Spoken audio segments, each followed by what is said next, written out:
pregnant wife walked in on Millionaire and his mistress. Her next move shocked everyone. A single knock on the mansion's ornate door shattered the comfortable silence that had settled over the expansive foyer. On the other side stood a pregnant woman, her trembling hand on her rounded belly, wondering whether to step inside the gilded cage that was once her dream home. She knew the man she loved was within these walls, her husband, a millionaire whose name was whispered in exclusive circles. And she also knew he wasn't alone. Every instinct told her to turn away, to preserve her fragile state, but heartbreak overpowered caution. She took a deep breath, pushed open the door, and prepared for a confrontation that would change everything. Anna Lockhart had always believed in fairy tales, or, more accurately, in the miraculous transformation of her own life story. She grew up in a modest neighborhood in Oregon, raised by parents who taught her the value of hard work, love, and loyalty. Even when money was tight, her family's warmth made every obstacle seem surmountable. When she met James Lockhart at a local charity gala, her life took a turn she'd only dreamed of. James was tall, charismatic, and exuded wealth like a second skin. He introduced himself as the CEO of a high-end real estate firm, one that had connections to celebrities and prominent politicians alike. Within a few whirlwind months, they were engaged. Within a year, they were married. For Anna, it seemed like all her dreams had come true at once. Despite the breathtaking wedding and the glamorous social events, Anna always tried to hold on to her roots. She insisted on calling her parents every weekend.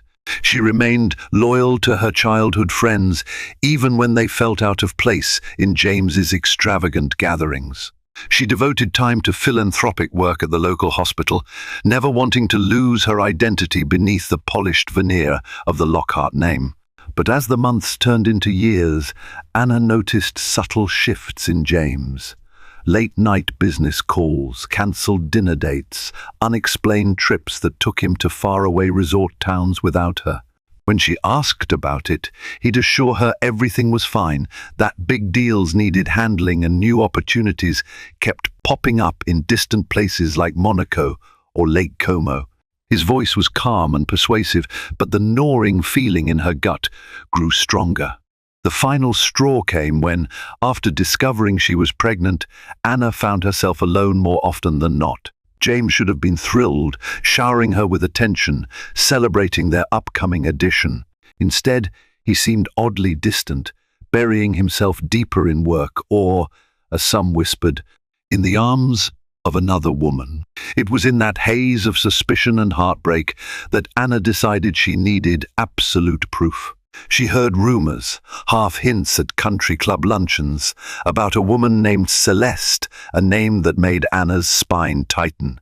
Apparently, Celeste was a younger, foreign heiress who had been seen on James's arm at social events Anna had never even heard about. With her pregnancy now in its third trimester, Anna's emotions were dangerously heightened. She found herself weaving between rage, desperation, and an unbreakable desire to know the truth. One sunny morning, Anna feigned a sudden appetite for orange marmalade from a specialty shop in the city. This small ruse gave her a cover to slip away from her usual routine.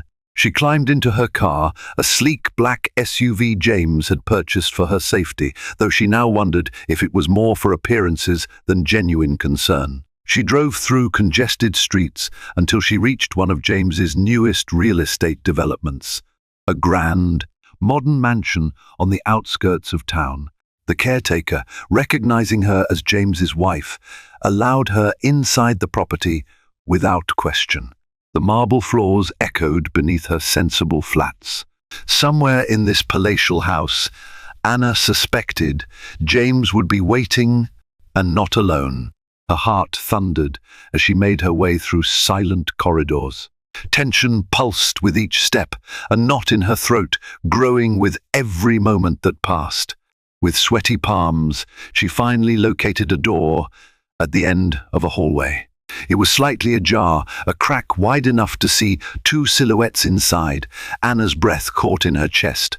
This was the moment she had dreaded, yet needed. She could hear hushed tones, the unmistakable murmur of intimacy. Summoning all her courage, she pushed the door open. The shock she had prepared for was nothing compared to the reality of witnessing her husband's betrayal. There stood James, shirt partly undone, leaning against a young woman with auburn hair and a coy smile. That woman, Celeste, was draped in a satin robe, the shimmering fabric highlighting her slim figure. The sound that escaped Anna's lips was neither a scream nor a cry, but something raw and wounded. Something she had never heard herself make before, and it froze James and Celeste in their tracks. As Anna's eyes filled with tears, a swirl of anger overtook her. She pressed a protective hand against her growing belly. She felt the baby move, perhaps as startled as she was, and all the heartbreak condensed into a single moment of furious strength. Everything she had believed, everything she had trusted, now lay in shards at her feet. Her voice wavered as she whispered, "How could you do this to us?" That one question, fragile yet seething with betrayal, hung in the air, and in that moment, Anna realized her response to this colossal heartbreak would determine her future and her unborn child's. James jumped away from Celeste as though Anna's shattered expression had burned him. For a split second, Anna saw panic flicker in his eyes, quickly replaced by a mask of composure and expression. She recognized all too well from his business negotiations. He stammered something incoherent, casting quick glances between the two women, trapped in the crossfire of his own making. Meanwhile, Celeste's face took on a range of emotions. Initially, there was shock at being caught. Then, an almost imperious defiance spread across her features. She folded her arms and regarded Anna with thinly veiled disdain. If she felt any guilt for participating in the destruction of a marriage, she hid it beneath layers of smirking arrogance. Anna braced one hand against the wall for support. Her heart thudded so loudly in her ears that James's muttered excuses were barely audible. She focused on breathing, on staying upright, on not falling to pieces before this woman who had inserted herself into Anna's life. "I'm sorry," James managed, though the words trembled with insincerity. "It's not what it looks like." Anna almost laughed out loud at the cliché. She shot him a look that spoke volumes. Then, ignoring James for a moment, she fixed her gaze on Celeste. Anna expected guilt, maybe shame. Instead, she saw a smug flicker in the younger woman's eyes. Celeste raised a brow and tilted her head. This was the look of someone who felt she'd already won. Seething with betrayal and fueled by heartbreak, Anna found an unexpected reservoir of self-control. She refused to give Celeste the satisfaction of seeing her crumble. Instead, she raised her chin and said quietly, "Get out." The mistress opened her mouth, perhaps to protest or mock Anna further. But something in Anna's voice, a quiet, lethal resolve, made Celeste hesitate. After a tense pause, Celeste grabbed her belongings, shooting James a look that screamed betrayal. He didn't dare meet her eyes. She left the room with a dramatic flourish, and the echo of her footsteps soon faded down the hallway. Alone with James, Anna tried to tame the wild swirl of emotions inside her. She recalled how gentle and kind he had been when they first fell in love, how carefully he'd placed a diamond ring on her finger, promising her the world. The man standing before her was still physically the same James, strong jaw, immaculate suit, confident stance. But Anna now saw something different behind that poised exterior, a fearful and insecure man scrambling to maintain his kingdom of illusions. She waited for him to speak, to confess, to show even a shred of genuine remorse. Instead, his mouth opened and closed without forming coherent words. Finally, with a controlled edge in her voice, Anna demanded, "Explain." "It just happened," he began, rubbing the back of his neck. I was lonely, traveling for business. She was a distraction. A distraction, Anna repeated, bitterness flooding her throat. She felt the baby move inside her again. Her maternal instincts roared, fueling her anger. You break your vows and degrade our marriage, and you call it a distraction. James's eyes flashed with a mixture of regret and defensiveness. I never meant for it to go this far. You have to understand, Anna, I love you, but we barely see each other sometimes. The baby, the changes, it's just complicated. Anna's eyes filled with tears, but she refused to let them fall.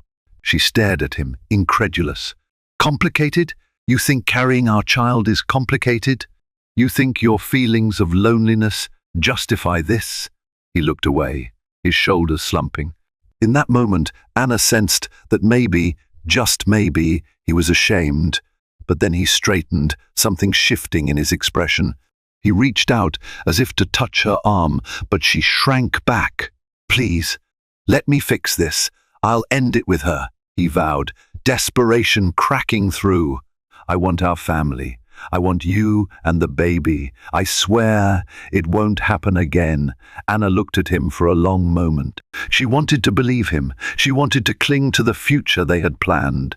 But that raw memory of Celeste, of James in her arms, loomed large. Could she truly forgive and forget? Could she raise their child, knowing this was how far he'd fallen from the promises they made? Hurt and anger clashed inside her, leaving her feeling hollowed out. I need time, she whispered, her voice shaking. I can't even look at you right now. Stay away from me. Then, with a trembling yet determined stride, she walked away. Each step took her farther from the illusions she'd once cherished, deeper into a new reality that would test her courage and her capacity for both forgiveness and retribution. Over the next few days, Anna tried to collect herself. She stayed in the guest bedroom of their penthouse apartment in the city, refusing to even dine at the same table with James. He, in turn, gave her cautious space, though he'd plead through the door or over text, begging for forgiveness, asking her to talk, but Anna's emotional storm was too powerful. She spent hours on the phone with her mother, who offered unconditional support, though she wisely avoided pushing Anna toward any immediate decisions. Anna's closest friend, Marisol, flew in from Seattle the moment she learned what had happened, determined to comfort her.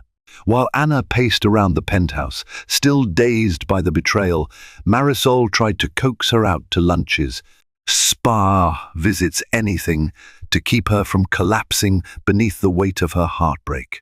In quiet moments, Anna's tears would come in torrents. She would cry for the naive girl who believed in fairy tale endings, for the unborn child now thrust into a realm of broken promises, and for the marriage she had hoped would be different from all the cautionary tales she'd grown up hearing. Each wave of grief gave way to confusion. Should she run? Should she fight? Should she give James another chance? It was during one of these long, tear-soaked afternoons that a knock came at her bedroom door. Expecting Marisol, Anna answered with puffy eyes and an unsteady voice. Yes? Instead of Marisol, she found Armando Cruz, James's trusted executive assistant. The tall, discreet man with salt and pepper hair had always treated Anna politely, albeit with a formal distance. He cleared his throat, clearly uncomfortable, intruding on such personal matters. "Miss S. Lockhart," he said respectfully, "I hope I'm not disturbing you. May I speak with you in private?" Anna blinked away tears and invited him to enter. Armando closed the door carefully behind him, as though aware that their conversation needed absolute secrecy. He seemed uncertain of how to begin, fiddling with the silver watch on his left wrist. "I've worked for Mr. Lockhart for 7 years," he began, his voice low. "I owe him my career, but I also respect you, ma'am. You've always been kind and genuine. I can't stand by and watch this situation unfold without offering some insights." A flicker of apprehension touched Anna's heart. She gestured for him to continue. Armando swallowed. You must know your husband has many enemies in the business world. Some of them have been waiting for a reason to tear him down. This affair with Celeste, it isn't just a random fling. He paused, collecting his thoughts. Celeste is the daughter of Lorenzo De Luca, a powerful magnate who has been trying to partner with Mr. Lockhart on several deals in Italy. Anna's brows knitted together. She knew James had done business in Europe, but the name De Luca was foreign to her. So, what does that have to do with James's affair? Armando rubbed his temples. I'm not entirely sure, but I suspect that Mr. Lockhart's involvement with Celeste might be more strategic on her side, perhaps a way for Lorenzo De Luca to gain leverage over him. I've seen things, secret phone calls, suspicious wire transfers. Mr. Lockhart confided in me once that De Luca was extremely insistent they form a partnership. When Mr. Lockhart refused to meet certain terms, Celeste suddenly appeared in his life. It might not have been mere coincidence. A chill ran through Anna. Was it possible James had become ensnared in a scheme bigger than just infidelity? Was Celeste an accomplice to her father's plans? Armando continued. I don't condone what Mr. Lockhart has done, but I think he's in serious trouble. He owes a substantial investment to an associate of De Luca's. If Mr. Lockhart doesn't comply, De Luca might ruin him, ruin you both. Anxiety twisted in Anna's stomach. Why are you telling me this now? She asked, though she was grateful for his honesty. Because you have the right to know what forces are at play, Armando replied. Because I believe you might be the only one who can convince him to come clean, to handle it before it spirals even further. And because, well, I respect you more than I fear them. He turned to leave, but paused with his hand on the doorknob. If I can help you, Mrs. Lockhart, just let me know. Then he quietly exited, leaving Anna standing there, heart pounding, mind whirling with this new information. She sank onto the bed, her tears momentarily forgotten, replaced by the shock of realizing that James's affair might not be just a personal betrayal. It could very well be part of a far more complicated web of power, blackmail, and high-stakes business rivalries. Where did that leave her and her unborn child? In the aftermath of Armando's disclosure, Anna found herself wrestling with conflicting emotions. On one hand, the betrayal of James's affair still cut deep. On the other, if Celeste's involvement was strategic, if there was a threat that reached beyond mere infidelity, then walking away might leave James vulnerable to even greater ruin. The idea of doing nothing, of letting him face that danger alone, wasn't something Anna could accept lightly, especially when it could also impact their child's future. Anxiety gnawed at her day and night. Sleep became elusive. She'd toss and turn, haunted by mental images of Celeste's triumphant smile and the possibility that James, despite his flaws, might be backed into a corner by dangerous people. During one particularly restless night, she rose from bed and wandered the penthouse until she found herself in James's study. The room held dozens of physical reminders of their marriage, framed pictures of them on trips to Bali, the gold-embossed wedding album they'd had custom-made, and baby shower invitations for the event scheduled just a few weeks away. The presence of these mementos felt suffocating, yet they also reminded Anna of the love she once believed was unshakable. She wasn't sure if that love still existed, but she knew it deserved a fair reckoning.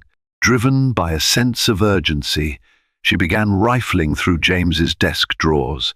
She told herself it wasn't snooping if the house belonged to them both, if it was for the good of their family. In one drawer, she found routine paperwork, tax returns, and property deeds. In another, she discovered a black leather-bound notebook. Inside were meticulously scribbled notes, addresses, foreign bank account numbers, phone numbers with international codes. Her heart hammered. The numbers seemed to indicate large sums, transactions bigger than anything she'd expected, even knowing James's wealth. Some lines were underlined in red with the notation DL scrawled next to them. Lorenzo De Luca. Was James pouring money into De Luca's ventures, or was De Luca investing in James's? She flipped a few more pages and froze when she recognized Celeste's name. The note read simply, Celeste call terms, possible compromise, 5M. A swirl of questions assailed Anna's mind. $5 million? Terms for what? A hush money arrangement? A partnership deal? Or something even darker? Before she could delve further, a sudden shuffle of footsteps made her jump. She spun around to see James in the doorway, his expression a mixture of exhaustion and guarded curiosity. "Couldn't sleep," he said quietly, stepping into the study. He looked thinner, with dark circles under his eyes, like a man haunted by his own demons. Anna clutched the notebook to her chest. For a moment, they stared at each other, the silence thick with tension. Finally, she mustered a steady breath and spoke. "James, I know about De Luca. I know about the money, the suspicious calls. Armando told me some of it. And now," she held up the notebook. "I want answers." A flash of panic crossed James's face, but he quickly masked it. He closed the distance between them, lowering his voice. "You have to trust me. I'm handling it." "That's exactly the problem," Anna snapped. "I can't trust you not, after what you did with Celeste. And your idea of handling it looks like it's sinking you deeper into quicksand. You need to tell me the truth. All of it." James hesitated. Anna could almost see the debate waging inside him, protect his pride and keep her in the dark, or finally confide in the one person who had stood by him through everything. With a defeated sigh, he sank into the leather chair by his desk. "I was stupid," he began, voice trembling. "It started out as a harmless flirtation. But Celeste isn't who she pretends to be. She's manipulative, cunning. Her father was pressuring me to accept a partnership that could have doubled my net worth. But his terms were unethical. I refused, and then Celeste showed up. She pursued me relentlessly. He swallowed, averting his gaze. "I made a mistake, and then she used it against me." He gestured to the notebook in Anna's hands. "That's a record of the money I've had to move around, bribes, hush payments, to keep her from going public with. Everything. If the media finds out, my reputation is ruined. Investors will back out. The scandal alone would cripple my company, and the child, our child, would be born into a storm of lawsuits and public disgrace." Anger simmered beneath Anna's skin. "So you tried to buy her silence?" "What choice did I have?" James exclaimed, his voice shaking. "I didn't want to lose everything, and I didn't want you to suffer. So I kept it a secret, trying to protect you." "Protect me?" Anna almost laughed at the absurdity.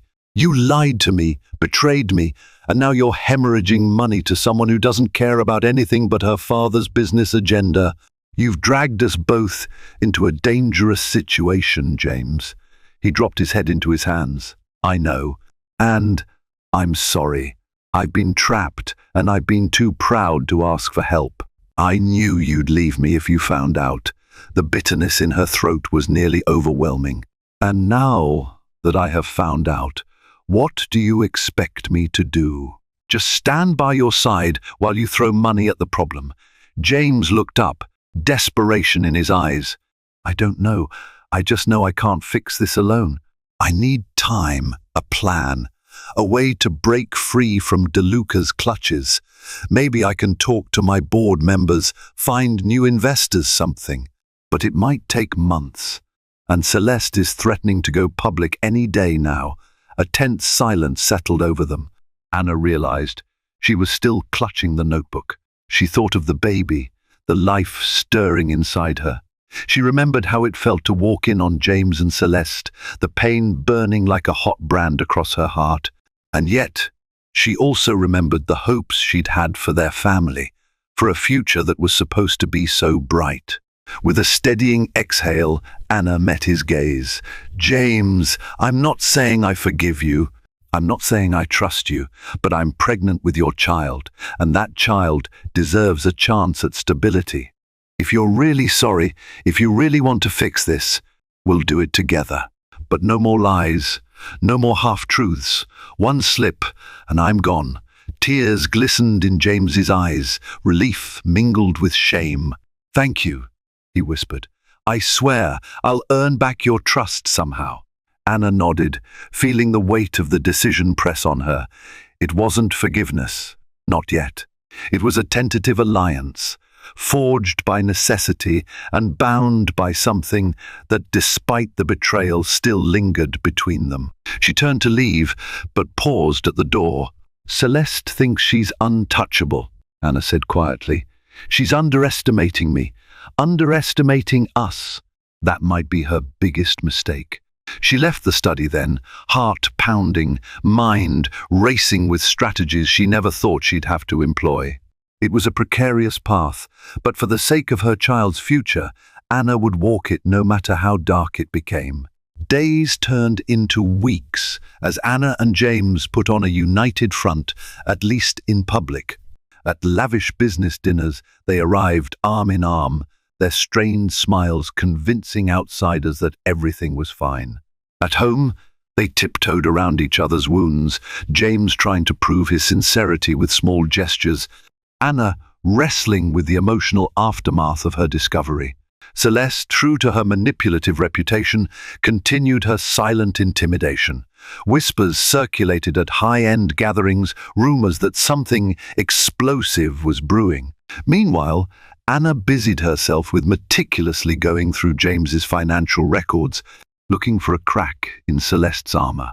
Her pregnancy advanced, and with each passing day, her determination grew stronger. She was fiercely protective now, not just of her broken heart, but of the life she carried. One afternoon, while James was in a board meeting, Anna received an unexpected phone call. The number was unfamiliar, but curiosity got the better of her, and she answered. "Hello," she said softly. "Miss S. Lockhart." A female voice responded with a slight accent. "We haven't had the pleasure of speaking directly until now." Anna tensed. "Celeste." A light, condescending chuckle drifted through the receiver. "I see James has kept you informed. Very good. I wanted to discuss a little arrangement with you. You see, I've grown tired of these hush payments. They lack imagination. I'm thinking of a more permanent solution." Anna's grip tightened on the phone. "If you think you can threaten me—" "Threaten?" Celeste interrupted, feigning offense. "Oh, Mrs. Lockhart, I would never. I'm offering an opportunity.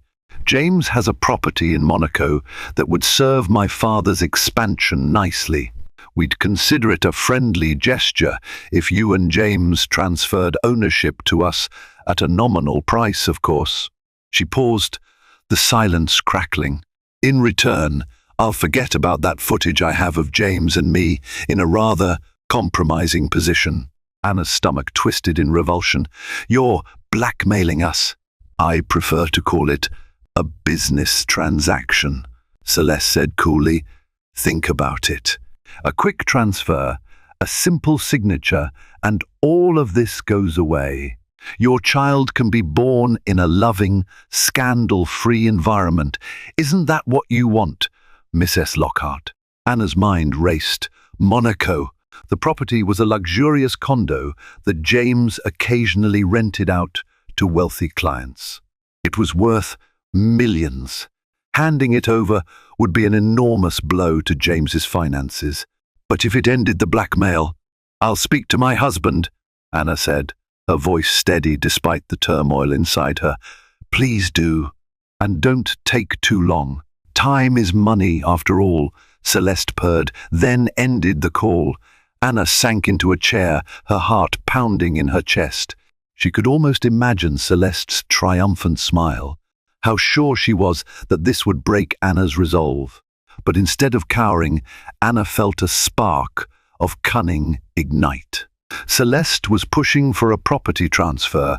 That meant Celeste and her father saw a need to accelerate their hold over James. Maybe their position wasn't as unassailable as it seemed. Maybe they needed that property more than they let on. When James returned, Anna recounted Celeste's proposition. He looked defeated at first, hands trembling. "She has videos of us. That could destroy our reputation. Or we find another way," Anna countered, rubbing her belly absent-mindedly. Giving in to her blackmail now only opens the door to more demands later. "I think we need leverage, something that can keep her and DeLuca at bay," James grimaced. "I've tried. I have investigators digging into their background, but they're so well connected. It's nearly impossible." Anna reached for his hand, surprising both of them. "Let me help. I have an idea." That night, Anna contacted her friend Marisol, who had a knack for gathering intel. Marisol, an investigative journalist by trade, had built a reputation on unearthing secrets the powerful preferred to keep hidden. If anyone could find a chink in DeLuca's armor, it was her. Over an encrypted messaging app, Anna explained the situation. Marisol didn't hesitate. She promised to discreetly investigate Celeste's family, focusing on their finances and any legal trouble they might have swept under the rug. In the meantime, Anna and James pretended to consider Celeste's demand. They even arranged a lavish dinner at a 5-star restaurant with Celeste under the guise of negotiation. The tension was palpable that evening. Anna wore her most confident expression, determined not to let Celeste see any vulnerability. Celeste, exuding smugness, sipped champagne, ignoring Anna's pregnancy entirely. James tried to maintain decorum. He proposed that they discuss the transfer terms in detail, playing along just enough to buy time. Celeste seemed pleased, though she kept glancing at Anna as if searching for a crack in the armor. Anna remained composed, forcing herself to meet Celeste's gaze without flinching. After dinner, Celeste left with a cryptic smile, reminding them that the clock was ticking. In the car ride home, James and Anna sat in silence, the tension thick. Yet beneath the quiet, a nascent sense of teamwork pulsed, an understanding that they were locked in a battle for their future, and they needed each other to win it. Late that night, Marisol sent a message. She had discovered something interesting, a Swiss bank account tied to Lorenzo DeLuca with suspicious transactions that looked like funds diverted from questionable sources. A scandal of that nature could topple DeLuca's empire if exposed. It was exactly the kind of leverage Anna had hoped for. "We have a lead," Anna whispered to James, showing him Marisol's message. "If we use this right, we might corner Celeste into backing off. She and her father wouldn't risk a full-scale investigation into their finances." James's eyes lit up with a mix of hope and apprehension. But how do we expose it without implicating ourselves or turning DeLuca into a vengeful enemy? Anna swallowed hard. "We won't do it ourselves. We leak the information to an independent source, maybe an investigative news outlet. We make sure Celeste knows we have proof and can give it to them at any time. As long as we hold that power, she can't force us into anything." James rubbed his temples. "This is so far beyond anything I ever wanted." Anna placed a hand on his shoulder. "Infidelity, blackmail, corporate espionage, none of this is what I wanted either. But we have to end it, James, for our child's sake." He nodded, defeat etched into the lines of his face. "Let's do it." With that fragile alliance sealed, they embarked on a perilous game of cat and mouse, one that would demand every ounce of courage and cunning Anna possessed. If they miscalculated, Celeste and DeLuca would strike mercilessly, and the fallout could ruin them both. But if they succeeded, Anna might reclaim not just her future, but her dignity. Under Marisol's guidance, Anna and James crafted a carefully worded letter, accompanied by select documents that hinted at the DeLuca family's financial misdeeds, just enough to prove they had real evidence without giving away their entire trove. They arranged for an anonymous courier to deliver the letter directly to Celeste's private residence late one evening. The night of the courier's dispatch, Anna sat by the window in the penthouse, watching the city lights flicker below. She could hardly believe the precarious situation she found herself in, coordinating a covert operation to confront her husband's mistress with evidence of high-profile corruption. Yet her heart beat with a sense of purpose. For the first time since she walked in on James's betrayal, Anna felt some semblance of control. Her phone buzzed. It was Marisol, confirming that the letter had been delivered and received. Anna inhaled deeply, bracing herself. If Celeste reacted in rage, they might face immediate retaliation. If Celeste decided to negotiate, that would mean they'd gain the upper hand. Hours passed with no response. James paced the living room, gnawing at his thumbnail, a habit Anna had never seen him display before. She realized, with a pang, how severely the stress was wearing on him. Near midnight, Anna's phone finally rang. The caller ID showed an unknown number. She answered on speaker so James could listen. A breathy, tense voice filled the line. "I see you've been busy, Miss S." Lockhart. Celeste. The usual smugness had vanished, replaced by a brittle edge.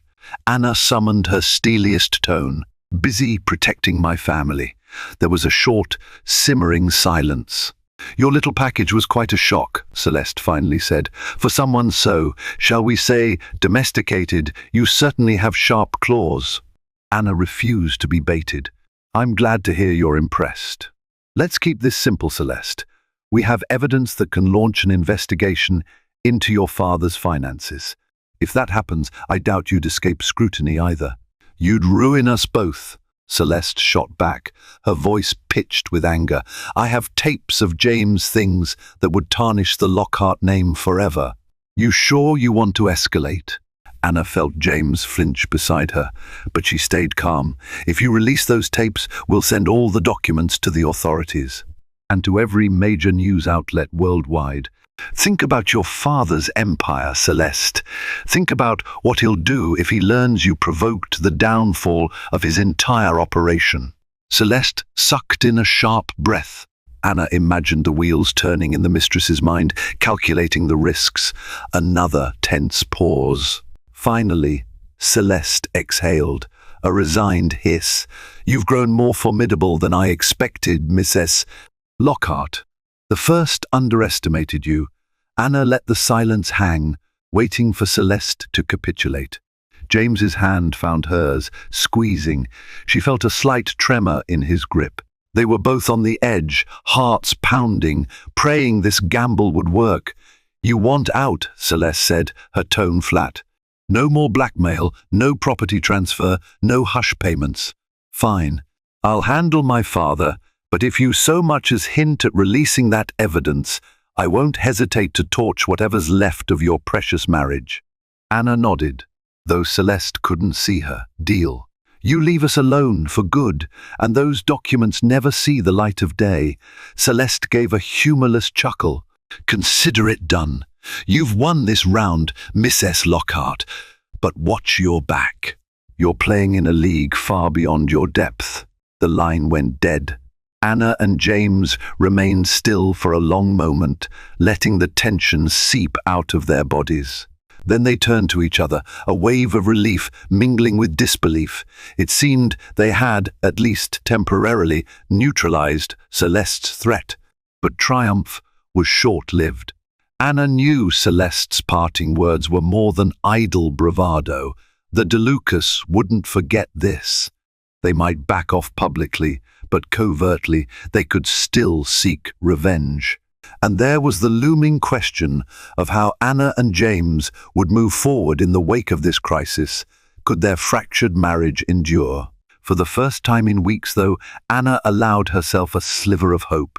She'd proven her resolve, her willingness to fight for her child's future. and James had stood by her side, choosing family over his own pride. That was enough for tonight. In the days that followed, the tension that had weighed so heavily on the Lockhart household began to ease. Anna no longer expected threatening phone calls at odd hours, and James's finances stabilized as the hush money outflow ceased. The monstrous secret that had haunted them seemed to recede into the shadows, replaced by a fragile normalcy. Still, the emotional toll remained. Anna found herself struggling with her conflicting feelings: anger toward James for his betrayal, empathy for his desperation, and a cautiously reborn respect for the man who had fought beside her when push came to shove. Their interactions were laced with awkwardness. Simple gestures like James offering her a glass of water or Anna smiling faintly when he cracked a joke felt loaded with unspoken meaning. One evening, as they sat in the living room after dinner, James broke the silence. "We need to talk," he said softly, looking as though he'd aged 10 years in the past few weeks. Anna nodded, turning off the television. She shifted on the couch to face him, her pregnant belly prominent between them.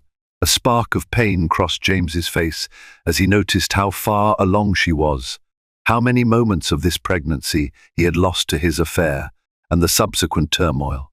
"I have to ask," Anna began, "now that the crisis with Celeste is under control, what do you want from me, James?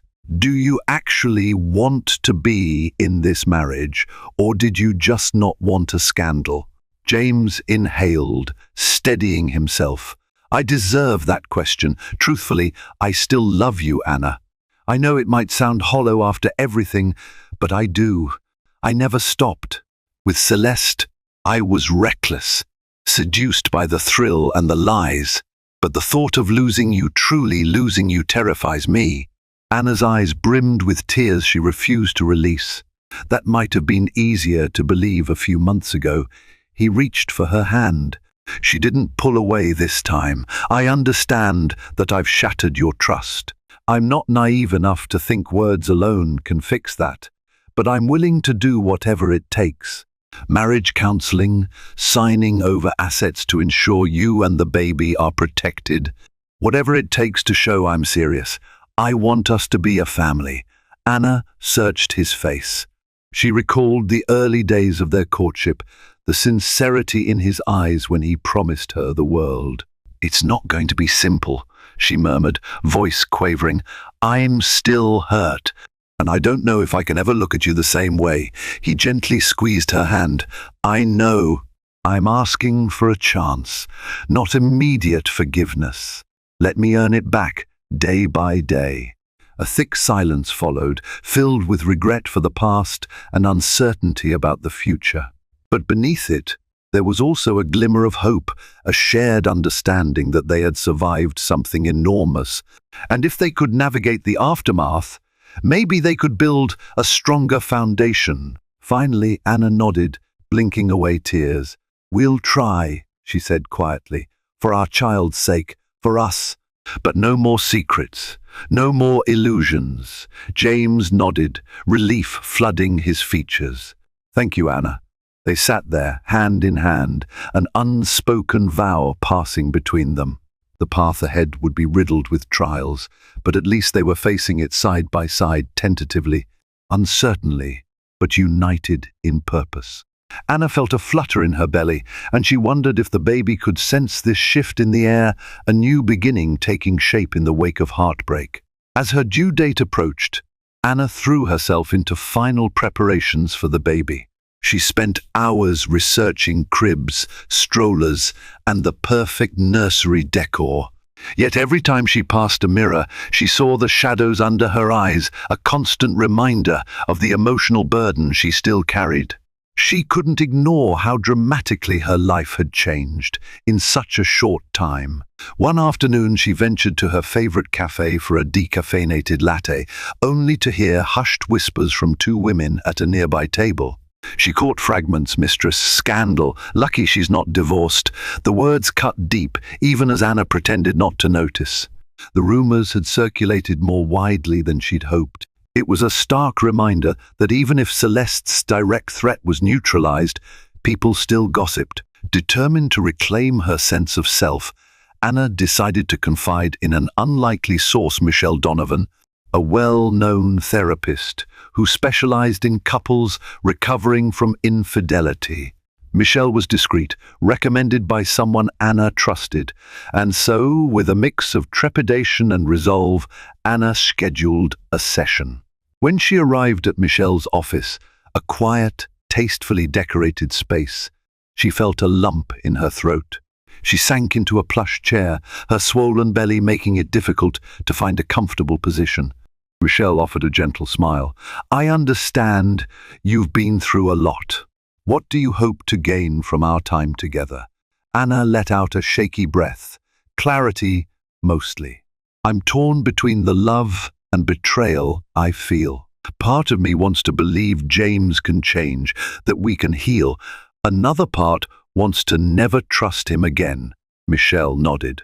Infidelity can fracture a relationship deeply, but healing is possible if both partners commit to honesty, empathy, and addressing the root issues that led to the betrayal. They spoke for nearly an hour, Anna pouring out her story in halting detail. She admitted her fury, her heartbreak, her lingering doubts about James's true motives. She also recognized how the crisis with Celeste had forced them to cooperate, revealing James's willingness to protect her when it truly mattered. By the end of the session, Anna felt a small weight lift from her chest. She left with practical advice: set firm boundaries, demand transparency, and give herself permission to be angry, to grieve. If James truly wanted to change, he would respect her need for time and healing. Later that night, when Anna told James about the therapy session, he surprised her by asking if he could join the next one. The sincerity in his eyes momentarily melted her defenses. She agreed, but with caution. As much as she wanted the father of her child by her side, she couldn't ignore the voice that warned. Once broken, trust is never the same. It took several joint therapy sessions before Anna noticed tangible shifts in James. He admitted to the flaws in his character that made him seek validation outside their marriage.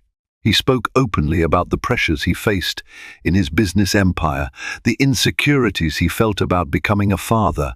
Anna, in turn, shared her own vulnerabilities, fear of inadequacy, the isolation she felt in high society circles, and the longing she had for genuine emotional connection.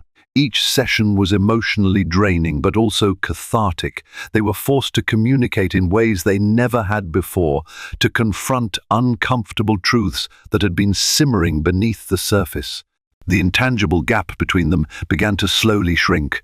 Outside therapy, James made visible efforts to be present for Anna. He accompanied her to prenatal checkups, asked questions about the baby's health, and even signed them up for parenting classes.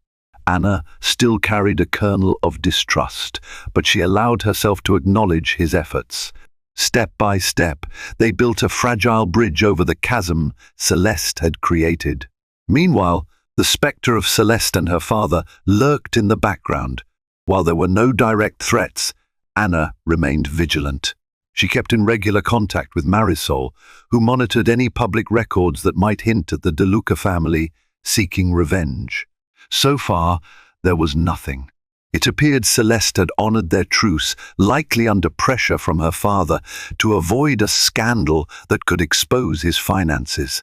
One evening, as Anna lounged on the couch, massaging her sore feet, James approached with a small velvet box. Her stomach fluttered with apprehension. Gifts, especially expensive ones, had been his go-to method of appeasement in the past.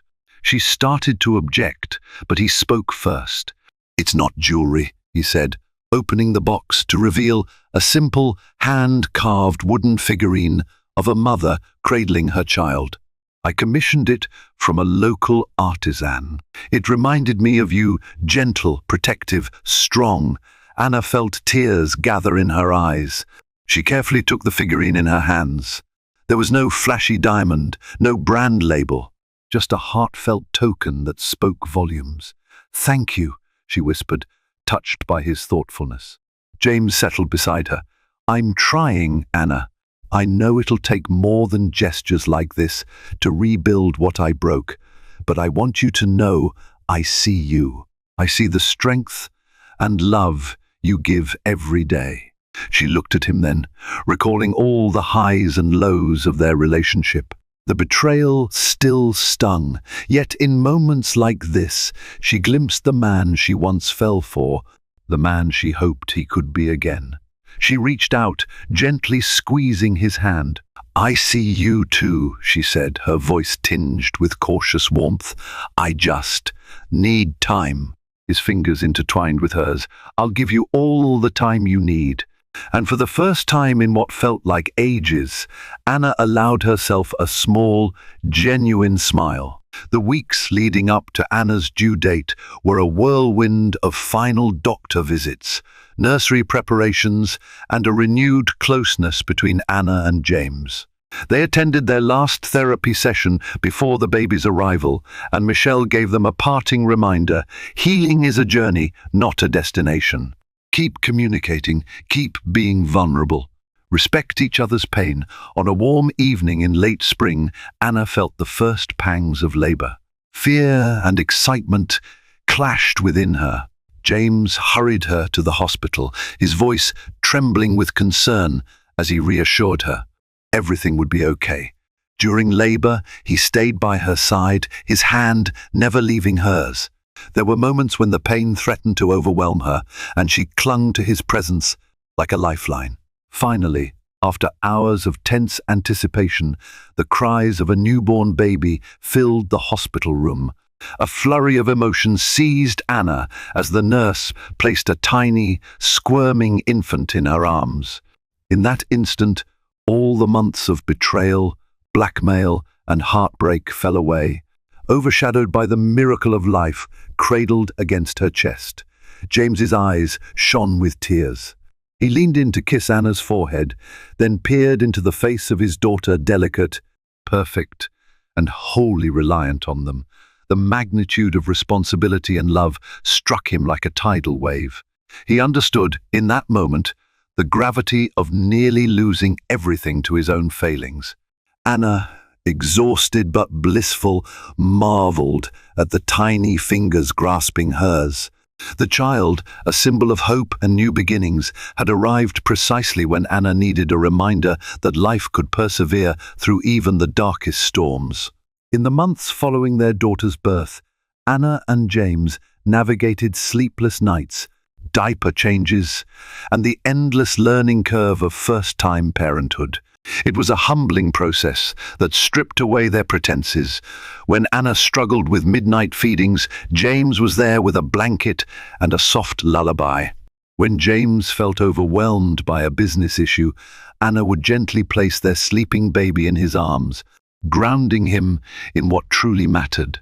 They continued therapy intermittently, committed to rebuilding trust, step by step. James took a more transparent approach to his business dealings, involving Anna in key decisions, particularly those that could impact their family's future. He severed ties with shady investors and focused on ethical, sustainable growth. The Lockhart name, once poised on the edge of scandal, began to recover as well. Their crisis with Celeste faded into hushed gossip, overshadowed by positive stories about charitable contributions and new philanthropic efforts championed by Anna. As for Celeste, no more threats emerged. Through their network, Anna heard that Celeste had retreated to Europe, possibly under pressure from her father to lay low. The DeLuca empire showed no public signs of collapsing, but rumor had it they were taking steps to clean up their finances. Whether from fear of exposure or genuine change, it didn't matter to Anna. She had no intention of using the evidence unless pushed. Peace, however tentative, was enough. Anna and James found a delicate rhythm in their relationship. Laughter returned in small doses, accompanied by shared responsibilities that strengthened their bond in ways lavish dinners never could. There were no illusions about perfection. Painful memories still lingered, and trust required constant nurturing. But every time Anna saw James tenderly holding their daughter, she remembered why she had chosen to fight for this family. On their daughter's first birthday, they held a small celebration at home. Close friends and family gathered, including Anna's parents, who beamed at the miracle of their granddaughter. Marisol made a surprise visit, bringing a handmade scrapbook documenting the baby's first year.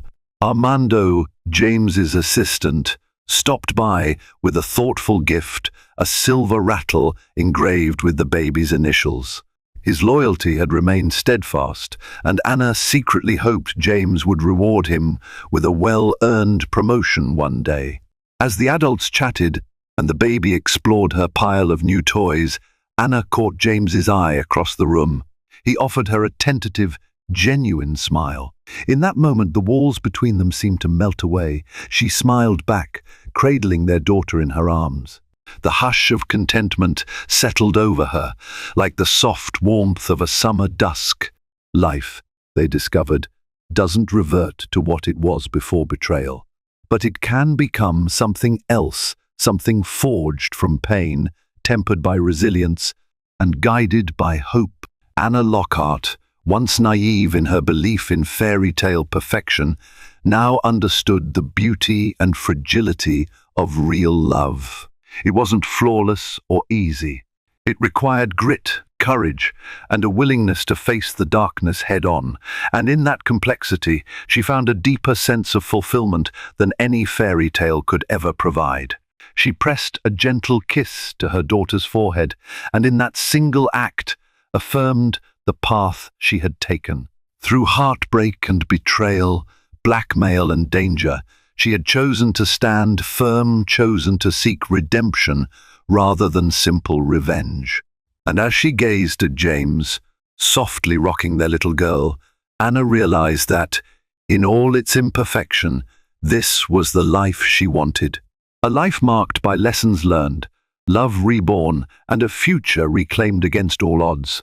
This story reminds us that sometimes the very thing meant to shatter us becomes the catalyst for growth. A pregnant wife, blindsided by infidelity, found an inner strength she never knew she possessed, standing up not only to her unfaithful husband, but to powerful adversaries who tried to exploit her vulnerability.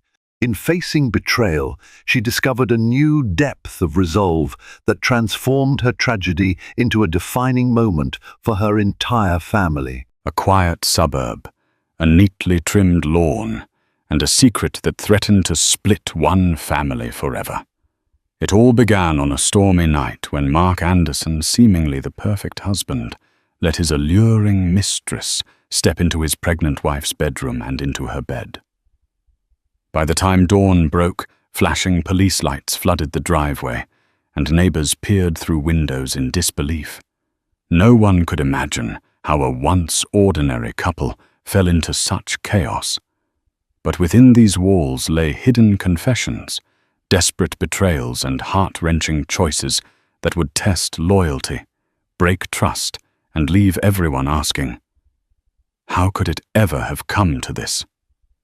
Mark Anderson stared at the white picket fence in front of his modest suburban home on the outskirts of Denver, Colorado. The day was sunny, and a light breeze ruffled the neatly manicured lawn. He always took pride in appearances. He liked knowing everything was in its rightful place, reflecting an outward image of success and respectability. His wife Sarah often teased him about his perfectionist streak. In fact, it was one of the things she had found so endearing when they first met back in college. Their romance felt like a fairy tale in the beginning. Long strolls by the campus lake, late-night conversations about hopes and dreams, and shared laughter that echoed through dorm hallways. Mark was diligent, always rechecking his notes and color-coding everything in his backpack, while Sarah was more laid back, bringing a sense of warmth and spontaneity to his otherwise structured world. They graduated together, he with a degree in business administration, she in elementary education. Soon after, they were married on a crisp autumn afternoon, surrounded by family and a few close friends. It seemed they were destined for a happy life, ticking off all the boxes: stable jobs, a well-furnished home, and plans for children. Yet beneath the surface of this idyllic snapshot, a subtle tension had begun to settle in. As the years progressed, Mark found himself increasingly restless, obsessing over career goals, finances, and the desire for more excitement. Sarah noticed changes in him. Little things like how he lingered on his phone too often, or occasionally arrived home late with half-hearted excuses. She was patient, chalking it up to stress. After all, Mark had always been ambitious, and it made sense he might be feeling the pressure at work. When Sarah discovered she was pregnant, Mark's reaction was polite and supportive, though it lacked the unbridled enthusiasm she had expected.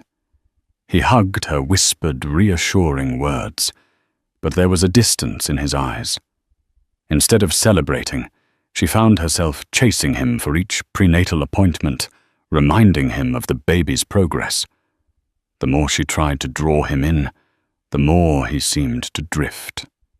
She told herself it was a passing phase, that once the baby was born, Mark would realize the beautiful miracle they were about to share.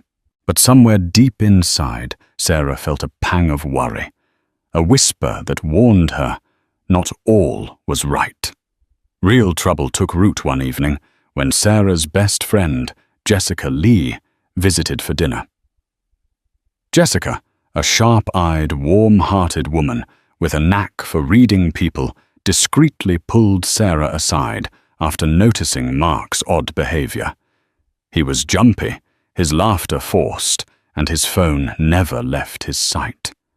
Jessica offered her concerns gently, but Sarah brushed them off, not wanting to believe that the man she'd built a life with might be hiding something.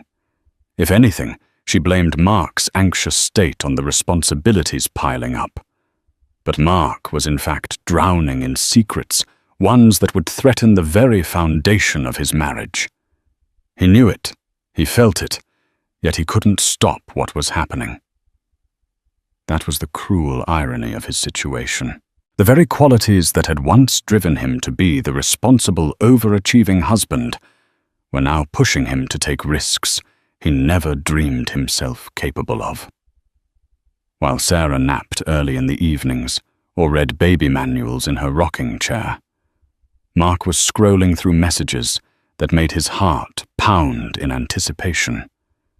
Messages from a woman who offered him a sense of thrill he hadn't felt in years. Her name was Carla Rodriguez, and she worked in the same office building as Mark, though in a different department. She was witty, confident, and possessed a magnetism that seemed to draw people in effortlessly. Everyone at the office talked about Carla's style, her flamboyant choice of bright pencil skirts, and the way she commanded attention during team presentations. Mark had seen her in passing, but only after being assigned to a joint project had they begun to speak. He'd noticed how she laughed at his jokes, how her eyes locked onto his when they conversed. Slowly their friendly exchanges morphed into stolen glances, then to flirtatious banter over coffee. Carla knew Mark was married. He never hid that. She even knew Sarah was pregnant. But from the moment Carla placed her hand on Mark's arm one evening during overtime, gently brushing against him, he found himself responding. He was at a precipice caught between guilt and a longing to escape from the monotony he blamed on domestic life. Carla, too, was escaping from something: her own lonely nights and a string of failed relationships. They provided each other solace, a forbidden escape from their real lives. Their meetings were carefully orchestrated. Mark would fake a late work session or say he was meeting a client. Carla pretended she was staying behind to finish a report. They found dark corners in parking lots, eventually renting cheap motel rooms on the outskirts of town. Each time, Mark was sure guilt would consume him, but it never quite did lust, and adrenaline overshadowed everything. But the affair came at a cost. Mark's finances, once neatly balanced, began to suffer under secretive dinners and gifts for Carla. He found himself withdrawing from Sarah's bank account without telling her, always with the silent reassurance that he'd make it up later. He also neglected small household tasks. Sarah, now 6 months pregnant, found herself climbing step stools to change light bulbs and dragging groceries into the house alone. The tension between husband and wife continued to escalate. Sarah was frustrated and exhausted, but she tried to remain understanding. She never fully admitted to herself that Mark's distance might signify an affair. After all, he'd been loyal and devoted all the years she had known him. It was impossible, unthinkable, to consider he would betray her in such a way, especially now that they were expecting a child. Instead, she believed he was going through a personal crisis, perhaps a fear of fatherhood. Sarah confided in Jessica about her suspicions and her desire to keep the marriage intact, no matter the challenges. Then Mark made a fateful choice one Friday night. While Sarah was away at her mother's house, he invited Carla to dinner at his own home. It was a step too far, and he knew it. But Carla had teased him, saying she wanted to see how he lived. That single curiosity overshadowed every warning bell in Mark's head. He assured himself it was just dinner, just a quick look at the house, and then she'd leave. But the moment Carla stepped through the door, wearing a midnight blue dress that clung to her figure, Mark knew they had crossed a line that could never be erased. Carla marveled at the photos on the mantel, wedding pictures, snapshots of Mark and Sarah at scenic spots around Colorado. Even the ultrasound image pinned on the refrigerator. Despite it all, Carla maintained an air of detachment, as though all these tokens of Mark's married life were mere props. Yet there was a glimmer in her eyes, something like envy. Perhaps a realization that Sarah's existence was painfully real and not just some story Mark told. But she said nothing, and Mark pretended not to notice the flicker of discomfort in his mistress's gaze. After dinner, Mark opened a bottle of wine. Carla drank, swirling the red liquid in her glass, leaning against the kitchen counter, with a playful grin. The tension in the air was palpable. Even Mark, consumed by his infatuation, felt the weight of what he was doing in that moment. If Sarah came home early, if a neighbor saw something, or if Jessica decided to drop by unannounced, everything would come crashing down. But Mark brushed aside the fear and let the night's temptations drown out any lingering decency he once had.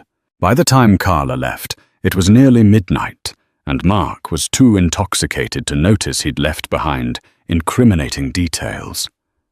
A wine-stained glass on the table, a faint whiff of Carla's perfume on the couch.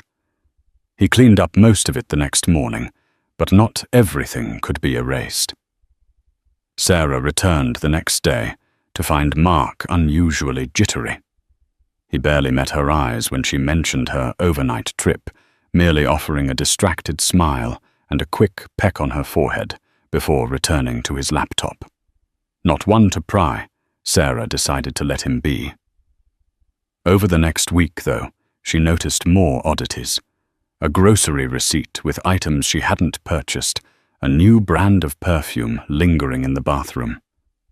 Small tears in the living room curtains, as if someone had tugged them aside in haste. Her instincts told her something was off, but each time she tried to confront Mark, he feigned ignorance or brushed off her concerns as pregnancy hormones. Sarah, unwilling to ignite a confrontation, let it slide, though her intuition screamed that she needed to dig deeper. She wondered if she was being paranoid. Jessica urged her to keep her eyes open, but also encouraged her not to jump to conclusions. Sarah's mother, Linda, who was unaware of her son-in-law's changed behavior, simply advised Sarah to rest and not overthink. But the facade was growing thinner by the day. Mark's phone buzzed incessantly with messages he refused to open in Sarah's presence. He hid credit card bills and spent evenings out under vague explanations, each lie stacked upon the next, forging a precarious tower that threatened to collapse with the slightest shift. By the 7th month of pregnancy, Sarah's frustration peaked. She confronted Mark one evening. When she asked him point blank if there was someone else, he scoffed, calling the very suggestion absurd. He even grew indignant, accusing Sarah of not trusting him after all these years. She apologized, tears stinging her eyes, and retreated to the bedroom with a knot of dread in her stomach. It was only after she heard him slamming cupboards in the kitchen that she realized how truly disconnected they had become. Meanwhile, Carla continued her pursuit of Mark, growing bolder. She sent messages at all hours, demanded more time together, and even hinted at wanting Mark to leave Sarah.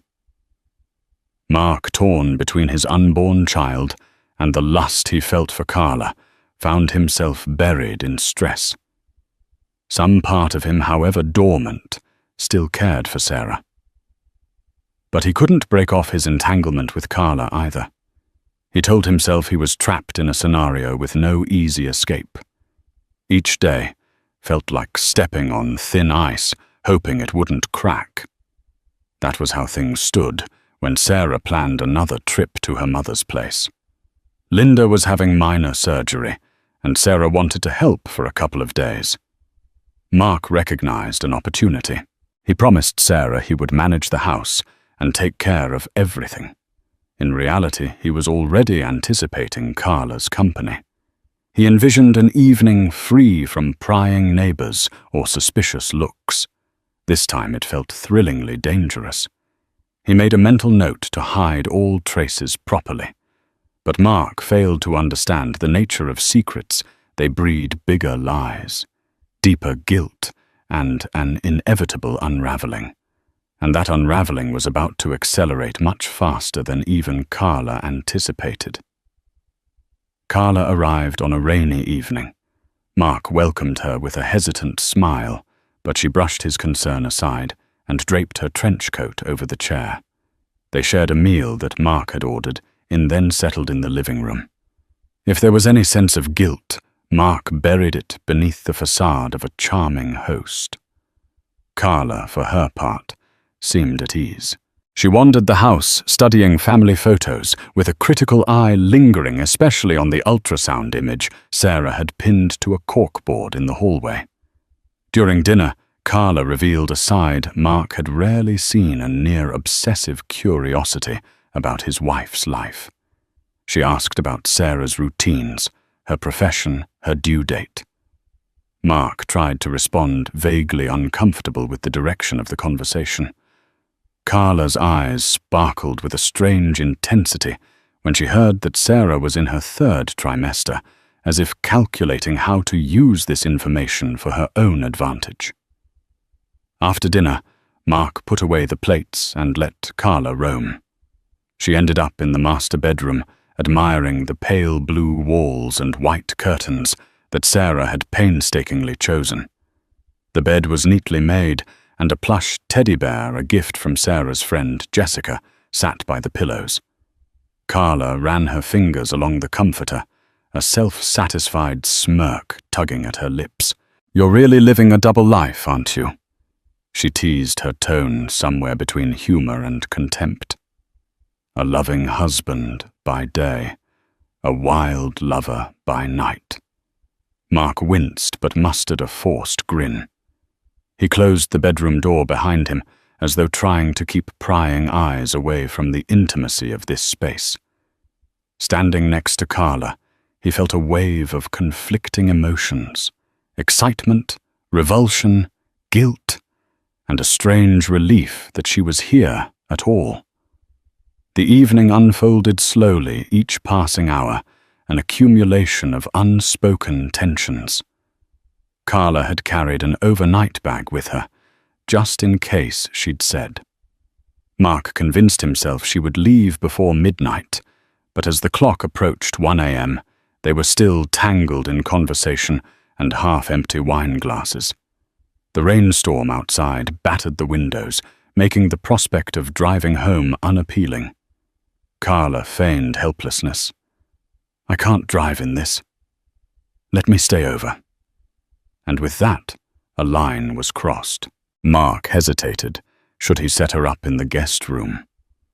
Was that too blatant a sign of guilt? But Carla's cunning charm won.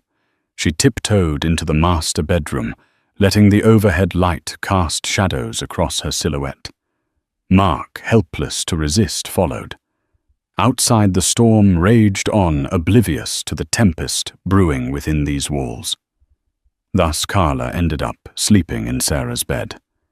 The place where a pregnant wife should have found comfort and rest was now occupied by the woman who had seduced her husband. Mark tossed and turned throughout the night, haunted by the gravity of his betrayal. In fleeting moments of lucidity, he almost leaped out of bed to make Carla leave. But each time he tried, Carla would pull him back with a whisper or a touch, and the swirling mixture of fear and desire imprisoned him. A part of Mark believed he might still keep everything hidden, that come sunrise Carla would slip away, and he'd erase all traces. Sarah wouldn't be back for another day. He had time to wash the sheets, tidy up the wine glasses, and stash away Carla's belongings. But fate had other plans. Plans that neither Mark nor Carla could have predicted. The next morning, a watery sun struggled to pierce the storm clouds. Mark stirred early groggy and disoriented. Carla was curled up on Sarah's side of the bed, her hair splayed across the pillow. He stared at the ceiling, heart pounding at the thought of all that needed to be done, cleaning, changing sheets, ensuring no neighbor had spotted Carla's car. He tiptoed around the house, picking up her jacket from the living room sofa, gathering wine glasses and disposing of them in the outside trash bin. As he wrestled the trash can to the curb, Mark froze. At the far end of the block, a police cruiser crept around the bend lights flashing, but sirens off. An immediate jolt of panic shot through his veins. Had something happened to Sarah? Did they come bearing tragic news? He looked around, scanning for any sign of an accident or trouble in the neighborhood. But the cruiser slowly rolled to a stop right in front of his driveway. Two uniformed officers stepped out, Officer Paige Morales and Officer Adam Thompson, both with stern expressions. Mark swallowed hard as they approached. This couldn't possibly be about Carla, right? They wouldn't have any reason to suspect infidelity. Unless Carla had a past Mark knew nothing about. The possibility flickered in his mind, sowing anxiety. He wiped his hands on his jeans, trying to maintain composure. "Good morning," Officer Morales said, tipping her head in greeting. "We received a report about a disturbance in this area early this morning. We're checking to ensure everything's okay." "A disturbance?" Mark repeated, his voice cracking. "Yes. A neighbor reported unusual noises, shouting. Maybe an argument late last night. They also saw a car parked out front that they didn't recognize." Mark's mind raced. His next-door neighbor, Mrs. Jenkins, was known for her vigilance, especially at odd hours. Perhaps she had seen Carla arrive or heard them talking. He forced a polite smile. "I'm sorry to trouble you, officer. My wife is out of town, and I was just... Well, I might have had the television too loud last night. No arguments, though. Nothing else going on." Officer Thompson scrutinized Mark's expression. "Is there anyone else in the house with you right now?" "Mr. Anderson?" Mark felt a twist in his gut. A friend stayed over. She was caught in the storm, and..." Before he could finish, Carla emerged in the doorway, barefoot, wearing one of Sarah's robes. The color drained from Mark's face as the officers turned their attention to her. Carla's eyes flicked between them, trying to feign calm, but clearly unsettled by the unexpected arrival of law enforcement. "Good morning," she said, attempting a polite nod. Officer Morales studied Carla's attire, then exchanged a glance with her partner. "And you are?"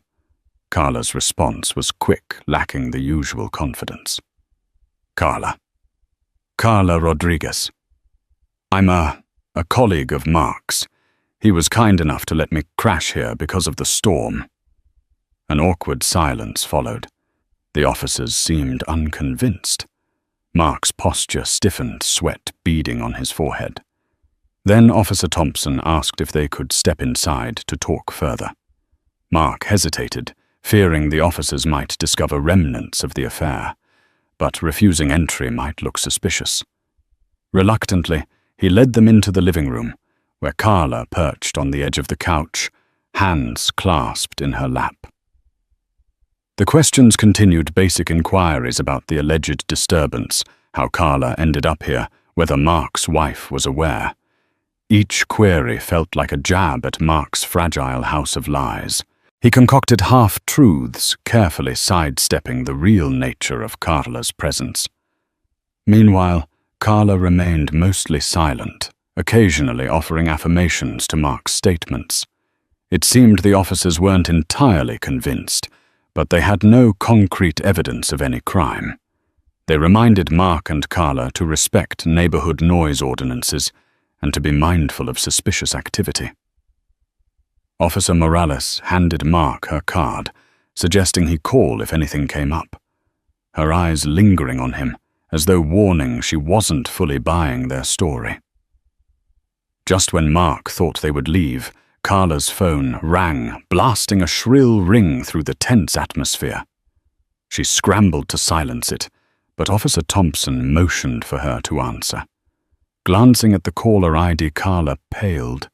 She stepped into the next room. Voice low. After the call, Carla re-emerged, looking shaken. Officer Thompson pressed, "Everything all right?" "Ms. Rodriguez." Carla forced a smile. "Just a family matter," she said, but her hands trembled as she tucked her phone away. Sensing the tension, Officer Morales decided to wrap up. She cast one final evaluating look over the scene, then pivoted toward the front door. The moment the officers left, Mark turned to Carla, ready to ask what was happening. But before he could open his mouth, Carla's phone chimed again. Another call. Carla stared at the screen and rejected it, exhaling shakily. "What's going on?" Mark demanded, heart still pounding from the near exposure of their affair. Carla brushed past him, grabbing her jacket and slipping into her shoes. "I have to go. I'm sorry, Mark. I'll explain later." And just like that, she was gone, leaving Mark alone in a house that now felt haunted by the shadows of betrayal and suspicion. Sarah would be home soon, and he had an endless list of cover-ups to manage. But a deeper dread gnawed at him. Carla was clearly entangled in something bigger than he'd ever imagined, and it was only a matter of time before it all caught up to them, before the next knock on the door wouldn't be as benign as a noise complaint. With Carla gone, Mark raced to erase every trace of her presence. He stripped the bed, replacing the sheets with fresh linen. He collected the empty wine bottle and glasses, tossed them in the recycling bin, and opened all the windows to air out the lingering perfume. He vacuumed the living room, wiped down counters, and even mopped the kitchen floor, desperately trying to rid the house of any memory of her. As he worked, his mind replayed the scene with the police officers. He couldn't shake the feeling that Officer Morales and Officer Thompson didn't entirely believe him. Their questions had probed deeper than a simple noise complaint. Yet what choice did Mark have but to lie? Telling the truth would mean forfeiting everything: his marriage, his home, his soon-to-be fatherhood. An hour later, Sarah called to let him know her mother was stable after the minor surgery, and that she'd be returning home by evening. Mark pretended everything was normal, forcing a light-hearted tone as he asked if she needed anything from the store. After he hung up, he crumpled onto the couch, burying his face in his hands. The pit of guilt in his stomach felt bottomless. Was it worth it, this double life, for a fleeting affair that offered excitement, but left him feeling hollow? By mid-afternoon, Mark couldn't ignore his anxiety about Carla. He texted her multiple times. Mark, 1:03 p.m. Are you okay? Mark, 1:10 p.m. Please let me know what's going on. Mark, 2:05 p.m. Carla. I'm worried. The police thing really shook me up. No response. The phone remained silent, each passing minute, feeding Mark's paranoia. He started recalling random details from their time together. Things she'd hinted at, questionable friends, financial troubles. A mention of an ex-boyfriend who was dangerous. He'd never pressed her for details, preferring their relationship remain an escape without real-world burdens.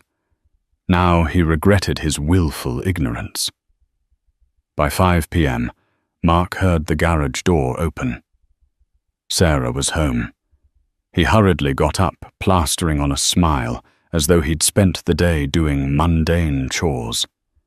She walked in slowly, her baby bump prominent under a loose-fitting dress. She looked exhausted, but relieved to be home. Without a word, she set her bag down and let Mark wrap her in a hug. "How's Mum?" he asked softly. "She's fine," Sarah said. "The surgery went well and she's recovering. I just need some rest." Together they made a simple dinner, Mark fussing over Sarah, trying to be attentive to her needs. She seemed grateful, but also distant, as though sensing something was amiss. As they ate, Sarah looked at him with eyes that flickered between love and suspicion. "Mark, was everything okay here the last couple of days?" "You seem tense," she ventured. He took a sip of water to stall. "Just work stuff," he lied. "Some deadlines?" She nodded and let the subject drop. Mark exhaled. For one brief moment, he believed he might still salvage things if Carla would stay away, if the police never returned, if he could bury this chapter of his life forever. But secrets have a way of resurfacing in the most brutal fashion, and that reckoning was closer than Mark realized. Late that night, while Sarah slept fitfully, her pregnancy making it hard to find a comfortable position, Mark lay awake, staring at the ceiling. The events of the last 24 hours churned in his mind. He reached for his phone on the nightstand, desperately checking if Carla had finally texted him. Nothing. His anxiety climbed. In the dim glow of his bedside lamp, Mark scrolled through social media. He searched Carla's name, rummaging through any clues that might explain her sudden panic. He found her profile inactive, last updated weeks ago. As he scrolled further, he stumbled upon a post from a friend of Carla's referencing a certain mess Carla was in. There were no details, just cryptic comments and concerned replies. Unease prickled through him. He decided to do what he should have done from the beginning, look up Carla Rodriguez in public records. Accessing an online search, he discovered a few results indicating minor legal issues in her past. A DUI charge from years ago, a civil dispute over unpaid rent. Nothing that jumped out as immediately dangerous. Yet Mark couldn't shake the feeling that something heavier was in play. He slept fitfully, waking at dawn to Sarah's gentle stirring. She pressed a hand to her belly and turned to him, blinking in the early morning light. For a moment, they smiled at each other, a brief slice of normalcy. Mark tried to cling to that moment, to pretend they were still the couple who had once laughed on the campus lake. But the outside world wouldn't allow it. As Sarah headed to the shower, Mark's phone buzzed an unknown number. He swallowed hard and answered. "Mark." A voice whispered urgently. "Carla." "Thank God. Where have you been?" Mark scurried out of bed and closed the bedroom door behind him. "I can't talk long," Carla said, her voice hoarse. "I'm in trouble, Mark. I owe money to some people. Dangerous people. The police showed up because they were tipped off about something. It's not about us. Not exactly. But if they connect any dots..." Her voice trailed off. Mark felt his stomach churn. "Carla, what exactly did you do?" A pause. "It's complicated. I made some bad decisions. Now I need a place to stay, just for a few nights. My landlord kicked me out. I have nowhere else to go." Mark braced himself against the wall. No, Carla. You can't come here." "My wife, I have no one else to ask." She pleaded, her tone verging on desperation. "Please, I'll be discreet. I'll stay out of sight. I promise." He closed his eyes, the guilt mixing with dread. Sarah was in her final months of pregnancy, and the last thing he wanted was to endanger her or cause more stress. But Carla's frantic plea tugged at him. In some twisted sense, he felt responsible for her predicament, as if his affair had pushed her to the brink. "Let me think," he muttered finally. "I'll call you back." He ended the call and slumped onto the couch, burying his face in his hands. The drama spiraled further out of control, and with each passing moment, Mark dug himself deeper into a pit of moral compromise. That morning, Sarah left for a routine prenatal checkup. She invited Mark to come along, but he claimed he had an important virtual meeting for work. Guilt gnawed at him as he watched her drive away alone, all while he contemplated how to handle his mistress's precarious situation. He called Carla back and arranged to meet her at a nearby diner, a rundown place that rarely attracted attention. When he arrived, he found her in a corner booth wearing a hoodie, sunglasses perched on her head, her face drawn and tired. She looked up at him with a mixture of relief and shame. "Thank you for meeting me," she murmured. Mark slid into the booth, grimacing at the sticky tabletop. "Tell me what's going on." Carla recounted her story in fragments. She owed a large sum to a local loan shark connected to her ex, and they'd threatened her. She had tried to pay them back, but fell behind. The previous night, she'd gotten a tip that the police had been contacted, perhaps to bring her in for questioning. She believed the noise complaint was a ruse, an attempt to locate her. Mark's head spun. This was more than a simple affair gone awry. Carla was ensnared in a criminal web, and he was now on the periphery of it. "You can't stay at my house," he repeated firmly. "It's too risky. Sarah would kill me." Carla's eyes glistened. "I know I don't deserve your help, but I'm desperate. Just a few nights. I can keep a low profile. If anyone asks, say I'm a friend from work, going through a breakup." Mark thought of Sarah's growing suspicion, the near miss with the police, the unborn child who needed a stable home. Every logical fiber in his being screamed at him to cut Carla off. Yet he felt a twisted sense of responsibility. He'd let Carla into his life. He'd ignored every red flag. Now she was pleading for help, and part of him couldn't bear to leave her in danger. Against all better judgment, he agreed to house her in the guest room for a single night. Carla's eyes brightened with gratitude. Mark cursed himself silently, knowing he was only tightening the noose around his neck. That evening, Mark lied to Sarah again. He said a colleague was in town for business, and needed a place to crash for the night. Sarah, although surprised, did not protest. She was preoccupied with back pains and a baby that kicked relentlessly. Besides, Mark had rarely brought colleagues home, so she assumed it was a genuine favor. Carla arrived late, wearing a cap and oversized clothes to avoid recognition. Mark ushered her into the guest room, quickly praying the neighbors wouldn't notice. Sarah was in bed reading a pregnancy book.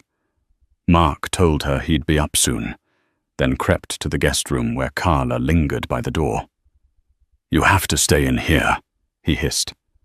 "Do not step out unless it's absolutely necessary. Sarah can't see you. She'll recognize you from the police visit." Carla nodded, her eyes downcast. "I understand. Thank you, Mark." He closed the door and returned to the master bedroom. Nerves frayed. Sarah was yawning, complaining of back pain. Mark sat beside her, gently massaging her lower spine in an attempt to soothe her. The moment felt painfully ironic. Here he was tending to his pregnant wife while his mistress hid in the next room. Every stroke of his hand reminded him how far he'd fallen. That night, Sarah drifted off after some time, but Mark couldn't sleep. He heard every squeak of the floorboards, every rustle of movement from Carla's room. Around midnight, a text arrived on his phone. "I'm so sorry for all this. Carla." He stared at the message, feeling a twinge of pity. After a moment's thought, he tapped out a response. "Just stay put. We'll sort this out tomorrow." Morning dawned bright and tense. Sarah rose early to prepare for a follow-up doctor's appointment. Mark feigned a headache, offering to stay behind just in case his colleague needed help. Sarah seemed unconvinced, suspicion flickering in her gaze, but she gathered her belongings and left anyway. With Sarah gone, Mark hurried to Carla's room, only to find her asleep in a rumpled bed, eyes puffy from crying. He woke her gently, offering coffee. She told him she'd be out of his hair by afternoon, having made some arrangements to lay low at a friend's house. Mark felt relief wash over him. If Carla left for good, he might salvage some semblance of normalcy. But just as Carla was preparing to slip out, a frantic knocking rattled the front door. Mark's heart lodged in his throat. Not again. He peeked out a window. Officer Morales stood on the porch, hand poised to knock again. Turning, he found Carla in the hallway. Terror etched across her face. "Go to the kitchen," he commanded under his breath. "Hide." As Carla disappeared, Mark inhaled sharply and opened the door, forcing a calm smile. "Officer Morales, what brings you here?" She looked at him with a stony expression, stepping forward, prompting him to let her inside. "I need to ask you a few more questions about Carla Rodriguez." Mark's blood ran cold. "Carla, I told you we worked together, and she stayed over because of the storm." Officer Morales nodded slowly. "We have information suggesting Ms. Rodriguez may be involved in illegal activities. There's a possibility she might contact you again, given your relationship. We'd like your cooperation." Swallowing hard, Mark feigned ignorance. "Look, I don't know what Carla's done. I've barely spoken to her since the other day. She hasn't contacted me." The officer gave a half smile that didn't reach her eyes. "If you hear from her, you'll let us know immediately, right?" "Of course," Mark said, managing a nod. Officer Morales seemed unconvinced, but left her card again, instructing him to call if Carla showed up. As she walked out, she let her gaze linger in the foyer, as though sensing someone else's presence. Mark held his breath until she finally exited. Heart racing, he rushed back to the kitchen where Carla was crouched behind the island, eyes wide. "She's on to us," he muttered. "You need to go, right now." Carla stood, her face grim. She slung her bag over her shoulder. "I'll call a taxi." Neither said a word as they hurried to the back door. Carla paused momentarily, turning to Mark with tears brimming. "I'm sorry," she whispered, "for all of this. I never wanted to hurt you." Mark nodded, unable to find words. Then, without further ceremony, Carla rushed out the back, disappearing into the alley. Mark closed the door, exhaling a shaky breath. He could almost taste freedom, an escape from the swirling nightmare if he could manage to keep the police at bay and Sarah unaware. But his relief was premature. For even as Carla vanished from sight, a car pulled into the driveway. Sarah was home early, carrying a bag of groceries. She spotted him at the back door, eyes narrowing with confusion. "Why are you standing there like that?" she asked, stepping into the kitchen. "Who was just here?" Mark's stomach twisted in knots. He searched for an excuse, stumbling over words. Nobody. I was just getting some air." Sarah glanced around suspiciously. "Why are you so jumpy, Mark?" He forced a smile that crumbled under Sarah's penetrating stare. Her gaze flicked to the back alley, the slight disarray of the kitchen, the traces of a second coffee mug on the counter. She wasn't naive. She knew him too well. And in that charged silence, Mark felt the final threads of his deceit unraveling. The confrontation Mark had dreaded finally erupted. Sarah demanded answers. Who was staying in the guest room? Why did she find a woman's hairbrush in the bathroom? Why was the police officer here? Each question hammered Mark's fragile composure. At first, he attempted to spin more lies, but Sarah's teary gaze and trembling voice shattered his defenses. Something in him finally broke. He confessed haltingly at first, then in a rush of words he couldn't control.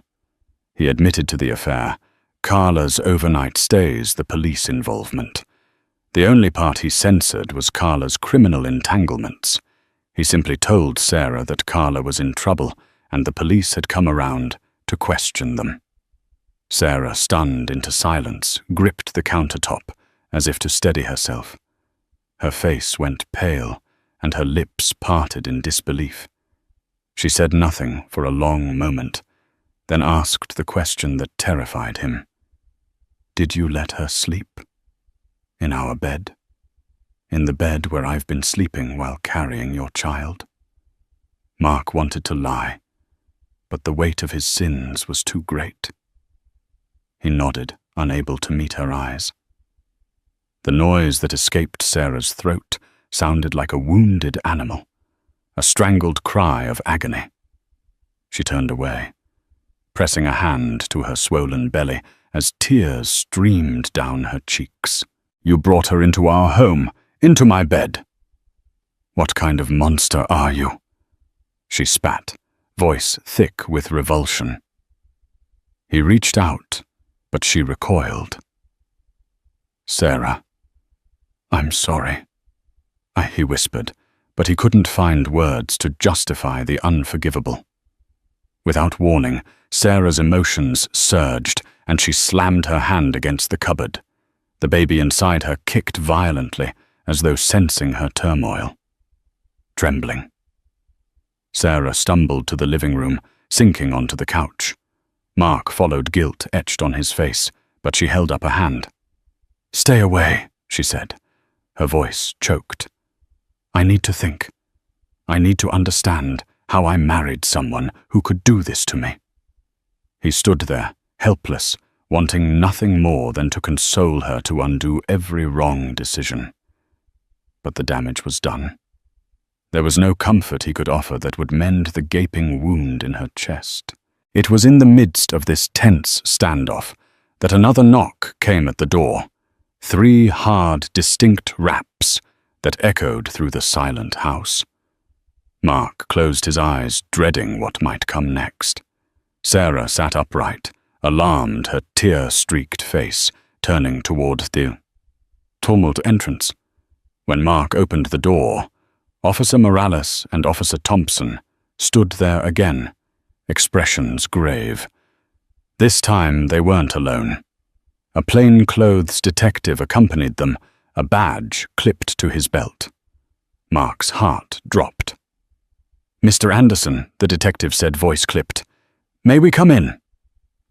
Mark stepped aside, mind spinning.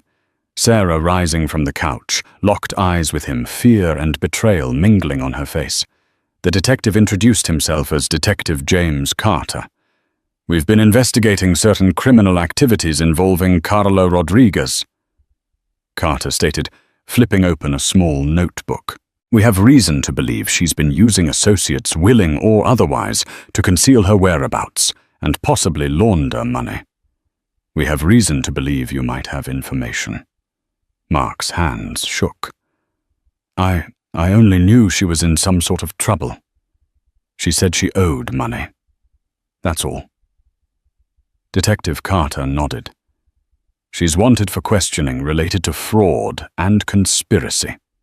We believe she's been leveraging personal relationships to hide assets.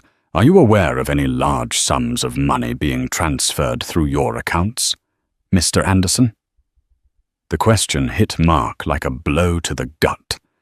Instantly, he recalled the times he'd covered Carla's expenses, the secret transfers. At the time, he thought it was just gifts or petty cash. Had she used him for something bigger? No. Mark lied weakly, his voice faltering. "I mean, I gave her money for personal emergencies, but not large sums." The detective studied Mark's face. "Ms. Rodriguez was reported at this address yesterday. We have statements from a neighbor that a woman matching her description entered your home late at night. Is that correct?" Sarah's eyes turned accusatory. She glared at Mark, arms folded protectively over her belly. Mark caught between fear of legal repercussions and shame before his wife nodded slowly. She was here, but she left. Detective Carter flicked through his notes, then addressed Sarah directly. "Mrs. Anderson, were you aware that Ms. Rodriguez spent time in your home?" Sarah's expression tightened, tears brimming again. "I only just found out." She managed her voice laced with bitterness. Carter frowned, turning back to Mark. "We'll be checking your financial records. If we find any evidence that you assisted Ms. Rodriguez in illegal activities, you'll be charged as an accomplice." Terror seized Mark. This was far worse than a mere affair exposed. He could face criminal charges. In a panic, he exclaimed, "I had no idea. She told me she was in trouble, but I didn't know about any illegal schemes. I was just trying to help." The detective let silence reign for a moment, before nodding to Officer Morales and Officer Thompson. "Let's go," he said, handing Mark his card. "If Ms. Rodriguez contacts you, call immediately, or there will be consequences." As they left, Sarah sank back onto the couch, trembling. Mark stood in the foyer, the detective's card clutched in his shaking hand. The reality of his actions closed in on him like a suffocating fog. He had betrayed his wife, endangered their child, and now potentially implicated himself in a criminal case. His once perfect life was in ruins, and he had only himself to blame. After the police left, silence descended in the living room. Sarah turned to Mark, tears shimmering in her eyes. He tried to approach, to place a reassuring hand on her shoulder, but she jerked away. "I can't do this, Mark," she said. Voice hollow. "You lied to me. You let her into our home. You risked our baby's safety." He felt the sting of her words, but any defense he tried to muster sounded weak. He could only say, "I'm sorry," so many times before it meant nothing. Sarah cradled her belly. "I need space. I need to think about how we're going to move forward, if we even can." He wanted to beg for forgiveness, to promise he'd rectify everything. But how could he? The scars were too deep. Sarah rose shakily, gathering her purse and keys. "Where are you going?" Mark asked, panic welling up in him. To Jessica's, Sarah replied, "I need someone I can trust right now." Mark nodded, knowing he had no right to stop her. He watched as she left the door, clicking softly behind her, a symbol of the distance that had grown between them. Alone in the quiet house, Mark felt a wave of despair crash over him. Everything was unraveling, and he wasn't sure there was enough thread left to stitch his life back together. Days passed. Sarah remained with Jessica, avoiding Mark's calls, except for brief updates about her pregnancy. She needed to check in with her doctor regularly, and Mark was sick with worry about her stress levels. He texted her, apologies poured out his remorse in long messages, but rarely received more than a one-word reply. Meanwhile, the police made good on their promise to investigate Mark's finances. They subpoenaed his bank statements and credit card records. He had to retain a lawyer, a tired, middle-aged man named Leonard Price, who took Mark's frantic calls at all hours. Price assured Mark that unless they found direct evidence of large-scale fraud, he'd likely avoid severe charges. But the possibility of an arrest loomed, overshadowing every waking moment. Carla, for her part, vanished entirely. Mark heard nothing from her, no texts, no calls. He told the police he hadn't seen her, which was the truth. She had disappeared without a trace. Detective Carter stopped by once more, questioning Mark about specific transactions. Mark tried to explain they were gifts or petty loans, but Carter remained skeptical. Jessica occasionally messaged Mark in Sarah's stead, telling him to stay away until further notice. She informed him that Sarah was safe, but deeply distressed, her blood pressure rising dangerously due to the emotional turmoil. Hearing that Mark felt crippling guilt. He had pledged to love and protect Sarah, and yet he was the one jeopardizing her health and possibly their child's. A week later, the phone rang. Mark answered automatically, half hoping it was Sarah. Instead, Carla's voice crackled on the other end. "Mark, I'm so sorry," she said, sounding frazzled. "I heard the police are looking for me. I can't run forever. I've decided to turn myself in." He sank into a chair, relief and dread warring within him. "That's probably the best thing," he said. "They think I helped you launder money or something. You have to clear this up." She sighed. "I will. Look, I used your accounts to park some funds temporarily. I never meant to drag you down. I just needed a place to hide it. My ex threatened me if I didn't get him the money." Mark's jaw clenched. "Carla, you had no right." "I know," she interrupted. "I've made a mess. I'm going to explain everything to the police, tell them you weren't involved. You deserve that much." Anger flared in Mark, but he also recognized this might be his lifeline, the only way to avoid charges. "Just make sure you do the right thing." Her voice trembled. "I will. I truly did care for you, Mark, in my own selfish way." Before he could respond, she hung up, leaving Mark in stunned silence. He called his lawyer immediately, who advised him to wait for Carla's statement and remain cooperative. That night, Mark received another call, this time from Detective Carter. Carla had turned herself in, and she had indeed explained that Mark was clueless about the fraudulent aspect of her finances. The detective's tone was neutral, but Mark sensed a hint of relief. "You're free from suspicion for now, Mr. Anderson," Carter said. "But we'll verify her statement. If there's any discrepancy, we'll be in touch." When Mark ended the call, he exhaled a long breath of relief. The nightmare might finally be nearing an end, at least on the criminal side. But the personal damage remained gaping and raw.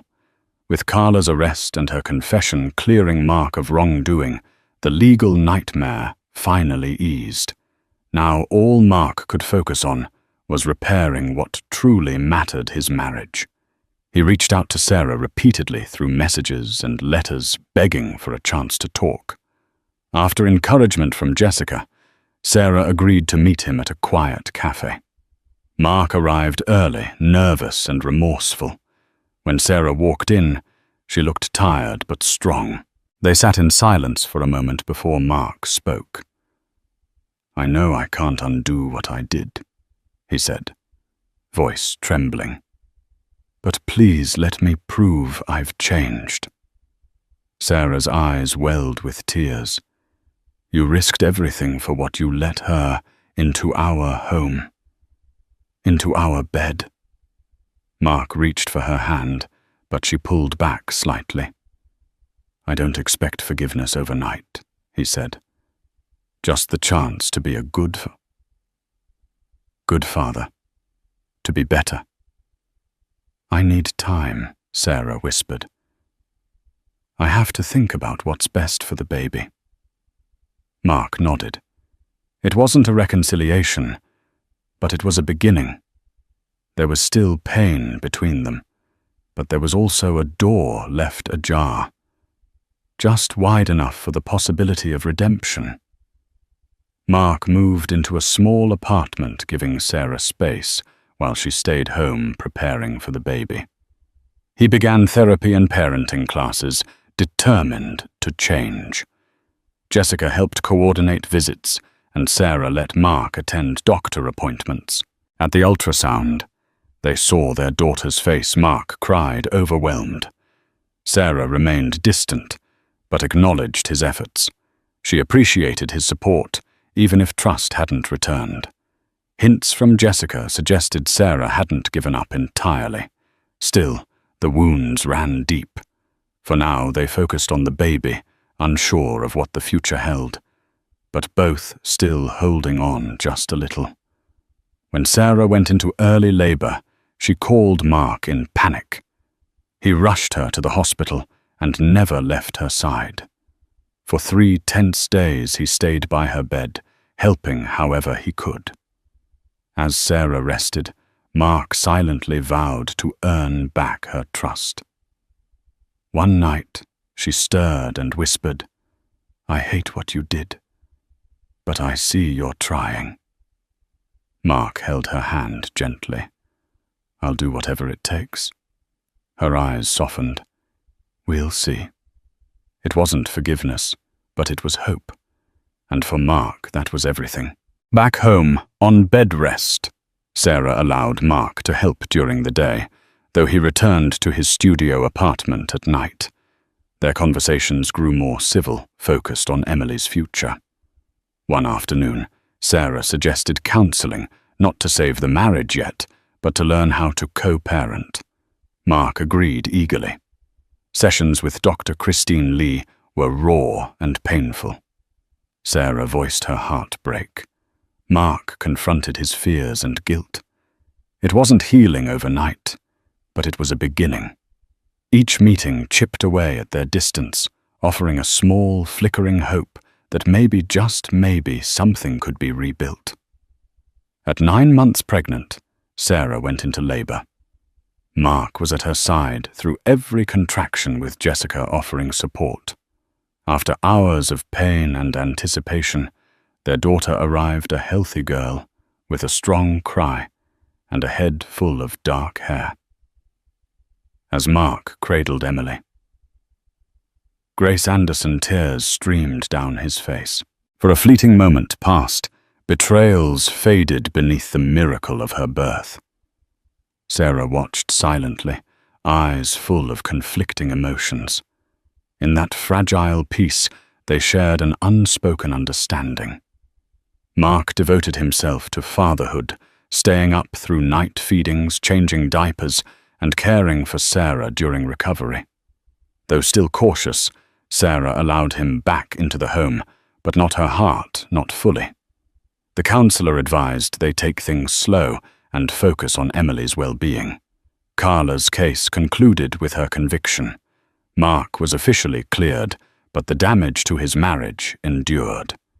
It took nearly a year of therapy and honest effort before Sarah was willing to try again. She laid out clear rules, complete transparency, shared accounts, no more secrets. Mark agreed without hesitation.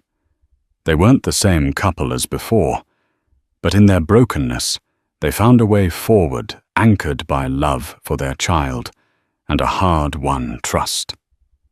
Roamed hope found its way back. Thank you for joining me on this roller coaster tale of betrayal, heartbreak, and the strenuous journey toward redemption.